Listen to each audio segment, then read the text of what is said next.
সকাল থেকে যে খবরের দিকে নজর রেখে চলেছি আমরা, পাক অধিকৃত কাশ্মীরে এয়ার স্ট্রাইক, 12টি মিরাজের 21 মিনিটের অপারেশন, 3টি জায়গায় বিমান হানা।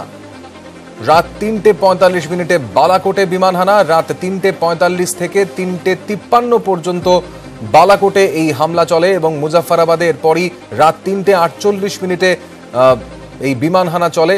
চাকোতিতে রাত 3:58 মিনিটে বিমান হানা চলে।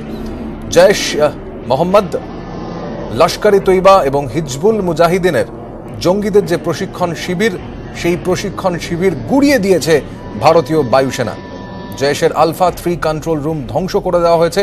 ভারতীয় বিমান হানার আগেই লঞ্চ প্যাড খালি করে জঙ্গিরা, যদিও জঙ্গি প্রশিক্ষণ শিবিরগুলি খালি করা হয়নি এবং সেগুলো কিন্তু সম্পূর্ণভাবে ধ্বংস করে দিয়েছে ভারতীয় বায়ুসেনা। পুলওয়ামা হামলার পর এটাই প্রত্যাঘাত ভারতের। নিয়ন্ত্রণ রেখা পেরিয়ে 80 কিলোমিটার ভেতরে ঢুকে মোট 3টি লঞ্চ প্যাড, বালাকোট, চকোটি এবং Muzaffarabad.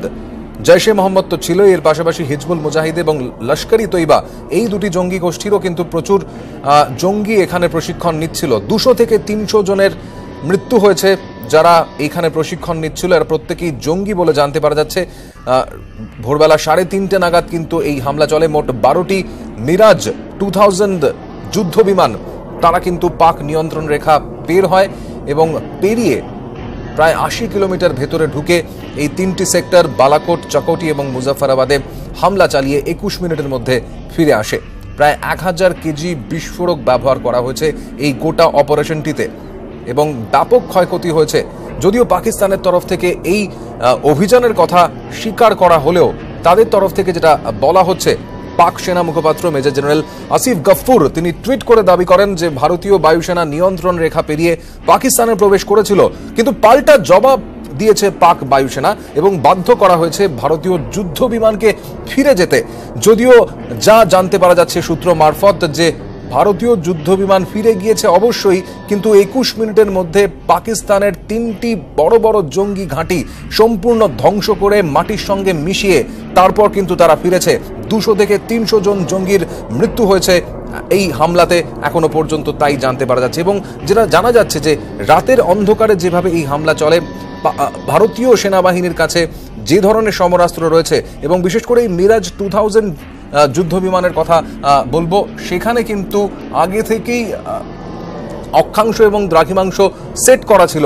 Laser guided bomb attack বলা হচ্ছে এবং খুব অল্প সময়ের মধ্যে একেবারে অব্যর্থ নিশানায় কিন্তু এই ঘাঁটিগুলো গুড়িয়ে দেওয়া হয়। পুলওয়ামার সন্ত্রাসবাদী যে হামলা, সেই হামলার পর ফের এই সার্জিক্যাল স্ট্রাইক ভারতের বা এয়ার স্ট্রাইক ভারতের মিরাজ 2000 বিমানের সাহায্যে ক্রমাগত হামলা ভারতীয় বায়ুসেনার এবং পাক অধিকৃত কাশ্মীরে বায়ুসেনার এই যুদ্ধ বিমানের হামলায় জঙ্গি ঘাঁটিগুলো কার্যত নিশ্চিহ্ন হয়ে গিয়েছে।